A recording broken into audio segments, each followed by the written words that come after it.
विद्यार्थी मित्रांनो, या ठिकाणी पाहू शकता की होमगार्डचे जे निवड याद्या लागत आहेत ते आपण पाहत आहोत। या ठिकाणी लागलेले आहे कार्यालय जिल्हा कार्यालय समादेशक होमगार्ड वर्धा या ठिकाणची ही लिस्ट आहे।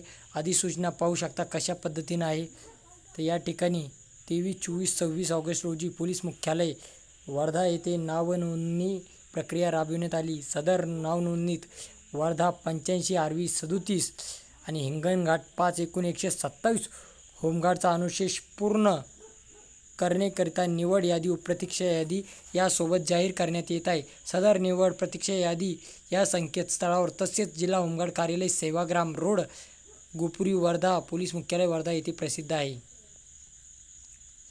आता या ठिकाणी निवड झालेल्या उमेदवारांची पुढे पोलीस चारित्र्य पडताळणी व वैद्यकीय तपासणी करण्यात येईल। मध्ये अपात्र असल्याचे दिसून आल्यास कोणत्या टप्प्यावर उमेदवाराला अपात्र केला जाईल याची नोंद घ्यावी। आता या ठिकाणी आता आर्वीचं पथक आहे। या ठिकाणी आर्वीच्या जागा तर आर्वीची निवड पाहू शकता तुम्ही। या ठिकाणी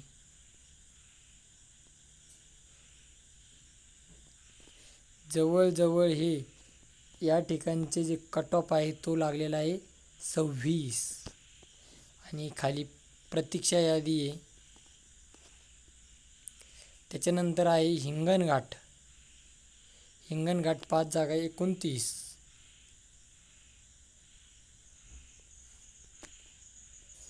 त्यानंतर प्रतीक्षा यादी, त्यानंतर आहे अंतिम निवड झालेली पुरुष यादी रामनगर PS। आता पाहिलं कशा पद्धतीनं आहे।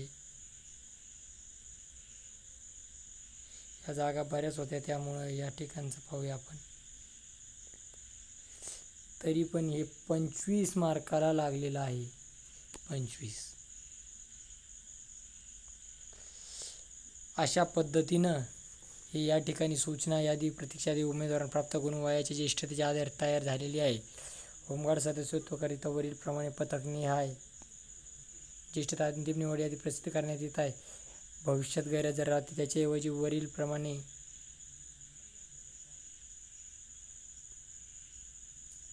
निवड केली जाईल।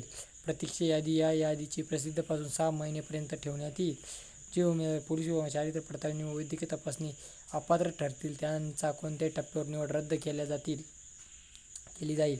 प्रशिक्षण संदर्भातील इतर सर्व महत्त्वाची माहिती या संकेतस्थळावर प्रसिद्ध केल्या जाईल। निवड झालेले उमेदवार नाव नोंदणी अर्ज बंधपत्र हमीपत्र कार्यालयास भरून देणे करिता मूळ कागदपत्र व त्यांची झेरॉक्स प्रत पासपोर्ट साईज फोटोसह जिल्हा समादेशक होमगार्ड कार्यालय सेवाग्राम रोड या ठिकाणी 9-10 सप्टेंबर 11 ते 4 या वेळेत उपस्थितीत राहावे। आता या ठिकाणी असे केंद्र नायक सदस्य सचिव प्रशासकीय अधिकारी पोलीस उपाधीक्षक गृह जिल्हा समादेशक तथा अपर पोलीस अधीक्षक अशा पद्धतीने ही यादी आणि अशा पद्धतीने निवड यादी लागलेली आहे।